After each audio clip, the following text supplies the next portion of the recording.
Futura Serramenti, i tuoi serramenti in PVC, la massima qualità inalterata nel tempo. Ti aspettiamo nella nuova sede fronte strada statale Noalese a Quinto di Treviso. Sarà ancora una giornata all'insegna delle precipitazioni sulle nostre regioni. Vediamo il dettaglio di venerdì 3 febbraio. Sul Veneto molte nubi e piogge sin dal mattino, inizialmente più diffuse sui settori a ovest, poi piogge ovunque e più intense sui settori centro-settentrionali della nostra regione. Nevicate sui rilievi intorno ai 1200 metri. Temperature massime attese mediamente tra 7 e 11 gradi, valori minimi previsti tra 5 e 9 gradi. Andiamo a vedere che tempo farà sul territorio del Friuli Venezia Giulia. Al mattino fenomeni deboli e irregolari, peggiora però in maniera sensibile in giornata con piogge e rovesci anche forti sui settori centrali.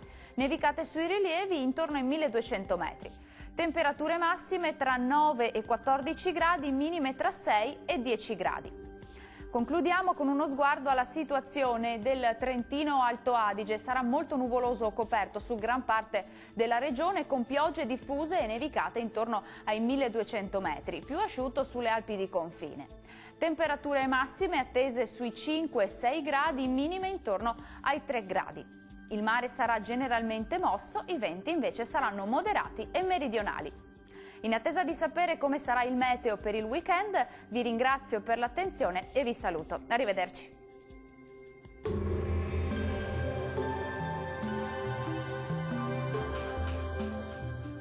Futura Serramenti, i tuoi serramenti in PVC, la massima qualità inalterata nel tempo. Ti aspettiamo nella nuova sede fronte strada statale Noalese a Quinto di Treviso.